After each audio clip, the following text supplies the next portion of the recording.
also scorched the LGBTQ community for the excessive respect they Gay Pride Month get. seems a little greedy. It's a month. We only get 12.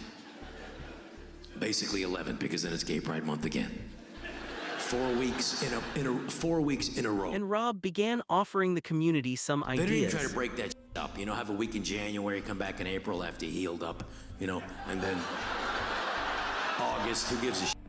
August, who cares, And then New Year's, New Year's, who hasn't sucked on New Year's, frankly? Come on, live your life. Don't cheat yourself. But in that same breath, Rob also exposed the irony of modern woke culture. 4 weeks in a row. We get Veterans Day. You fight for the country, you get a day. Thank you for fighting for the country. Oh, sorry, day's over. Take the meat off the barbecue. That's it, you get a day. That's it, day.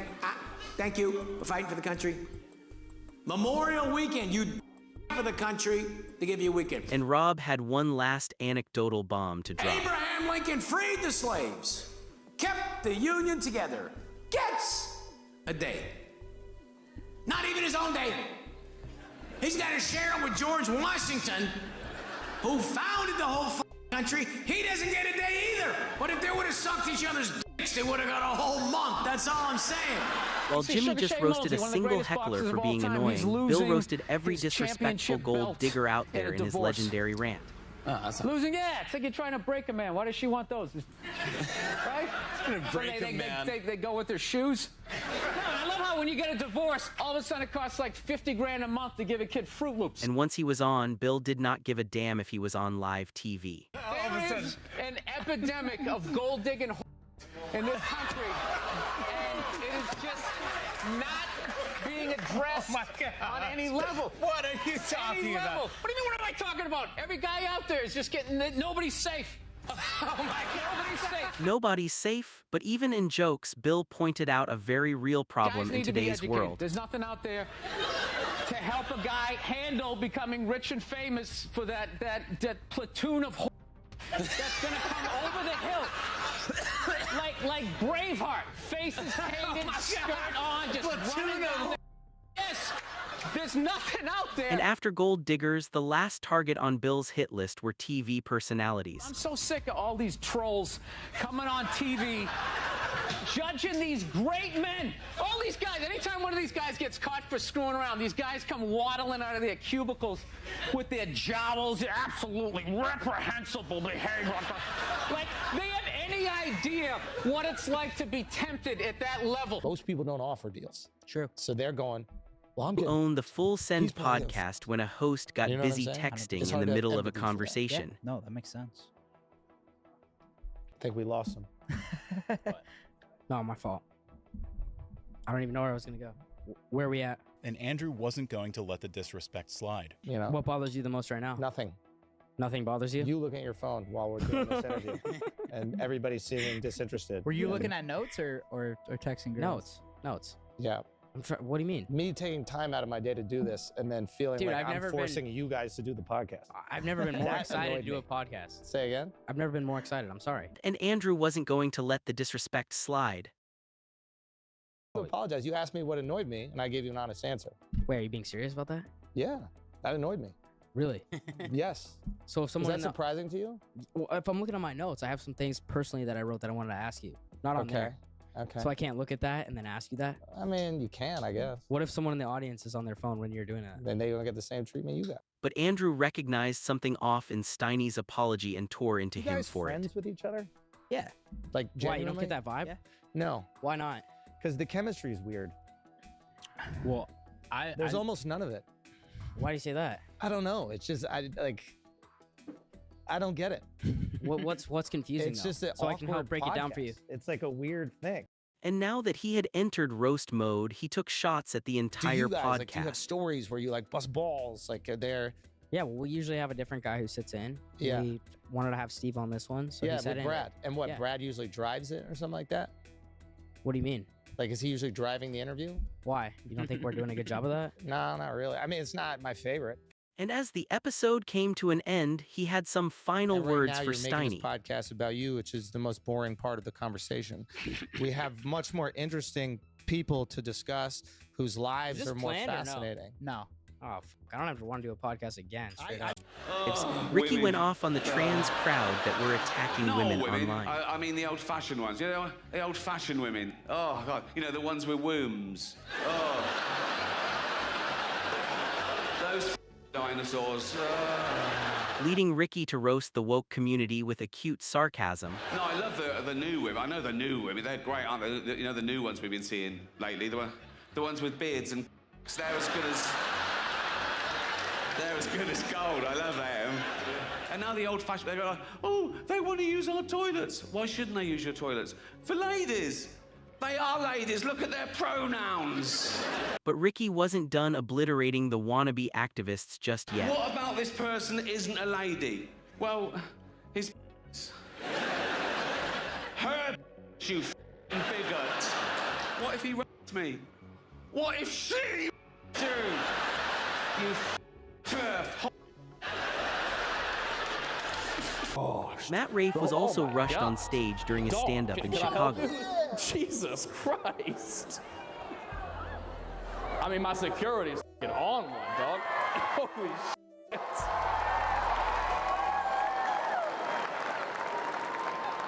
Is that the guy in Australia? But despite almost getting attacked, Matt still kept the jokes coming. First of all, no one's ever rushed the stage ever, and also never as lovingly.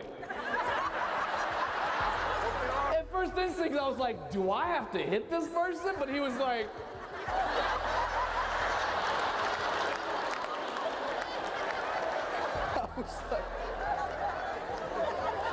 And while he praised his personal bodyguard, the audience security was put on blast. Yeah, are you good? What a tackle, dog.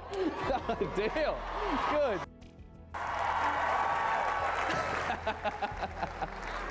I could have been stabbed. He did make it to the middle. You fired for sure. But it didn't take long for Matt to turn a scary situation into material for the show. I'm pretty sure I heard you say, there he goes. He didn't look like he could afford those seats. That's what threw me off. I was like, is this really happening? And then I'm like, is this my guy? I was like, is this how my cameraman quits? He's just like... But when Louis C.K. guested on Andrew's podcast, the script completely flipped, with Andrew disrespecting Louis' part Mexican ancestry. By you people moving here to follow your dreams. Yeah. To our great city. Yeah, me, the Mexicans gentrified. Yeah, the Mexicans coming in. That's right. Now, you lie a lot about being Mexican. Can you... You're a big-time liar about being Mexican. Can you cut that shit out a little bit? And when Andrew kept doubting Louis' heritage, he resorted to a racist test. Why do you think it's a lie? Do you speak Spanish? Claro que sí. No, hablas español, güey. ¿Hablas español? Claro. Go ahead. Yo, he was struggling. Yo creo que no hablas español, ¿Dónde aprende español? You don't speak Spanish, Louis. Shut that fucking up already. But this time, Louis wasn't going to stay silent. It's grammar. That's what makes a person, isn't it? Don't be defensive. I own it. I'm defensive about it. You don't even know anything about why I'm Mexican. I mean, why do you think... Do you really think I don't know why you're Mexican? I don't know anything about what you know. I think that you're from where you are from in the world. Where am I from? Like stupid land, I would call it. And Louis dismantled Andrew's entire upbringing in one roast. You act like a dumb guy because you make money acting like a dumb guy. Okay. But you're smart, you're educated, you were raised with a lot of money. I went to a party school. Yeah, that's people with money, intelligent people with money go to parties. You wish you were like with Leonard Cohen and people like smoking hash. I don't know who those people are. But you live in East Village, you had nice parents, you were sheltered, you had a good life. It was beautiful, it was a great life. But when Louis questioned Andrew's New York City origin that he prides himself on, it struck a nerve. Astor Place. Wow. And there was a French influence. Yeah, sure. Starbucks. Did you just question whether it was the East Village for a second? Yes, I did. I didn't dislike you until that moment of this podcast, and I almost wanted to punch you in your head. You looked over at Joe like Joe was gonna know what the the East Village was. But while Andrew took Louis' roasts and good banter, do you see how important it is to him that he's from the East Village? Nothing if he's not a New Yorker. That's it. That's my identity. New Yorker, East Village. Yeah. That's how important that is to you. But no, it was just that you That's what the hell is of growing up on Astor Place. But can I be honest with you? Is that you're not quite there and you'll never...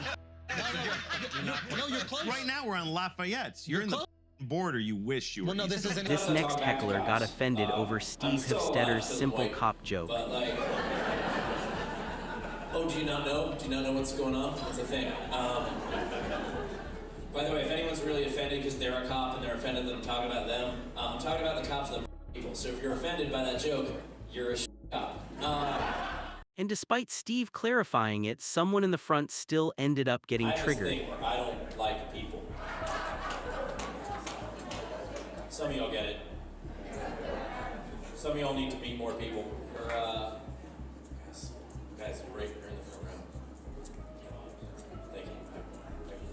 I appreciate that. I disrespected you. But the heckler took his leave when he knew he couldn't handle the roast coming his way. How did I disrespect you? Oh, that's exactly what I wanted. Perfect. That worked out great, actually. That was a weird, after-school special moment for a second. I was like, can you please quiet down? Stop disrespecting me! I think a lot of people have disrespected you in order for that chip on her shoulder. Holy shit. Steve wasn't done taking him out of the oven just yet. I was like, hey, can you keep it down? You don't control me! By the way, call your dad. Tell him you love him. Whatever the that was weird. Alright, what was I talking about? Oh, right, I don't like people. But before he moved on, Steve let the cops' friends know they were totally fine. What's your name, man? Jeremy? Here's what I'm gonna do. I'm gonna give you a copy of all of my albums after the show, because you're a really nice dude, and the people that you must have picked up at the bus stop or wherever the fuck you got him, I don't want him to ruin your night.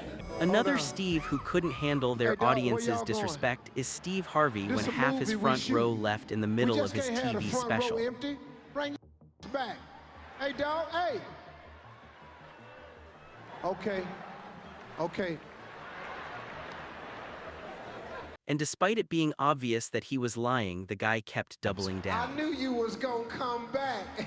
Left something, didn't you? They told me backstage your name Boogie. All right, Boogie. What you do for a living, Boogie? Computer school. Computer school. Boogie, come on now. Forcing Steve to finally call him out.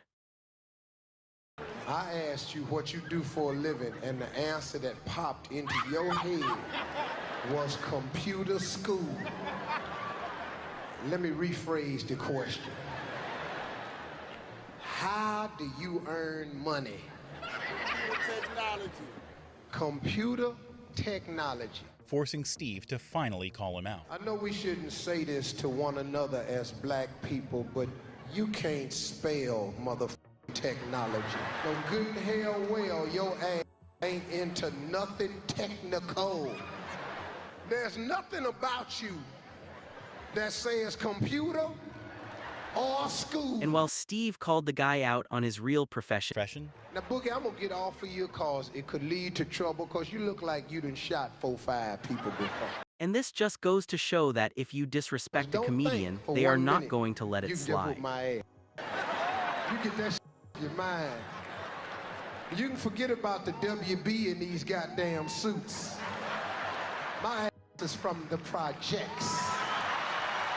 You fuck with me, Boogie, my ass act project-ish. And just like mass-obsessed Stan ruined the show, a drunk heckler did the same by constantly cutting off Jimmy Carr's jokes. Is that guy? It's him all the time. Shut the Hey, man. Annoying. You're great.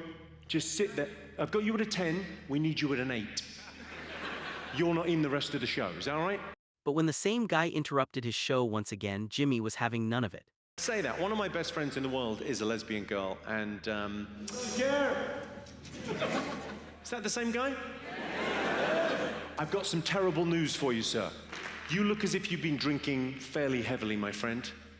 Possibly a little bit of cocaine in the mix. We're gonna buy you a beer, but you're gonna have to fuck off. And as the heckler left, Jimmy took him to the cleaners again and again. I don't think you're quite getting up and fucking off enough. I'm absolutely serious. I hope we haven't ruined your evening. I'll always remember the €30 you spent. We're gonna have him beaten and outside. Christ, if I hadn't kicked him out, I think you might have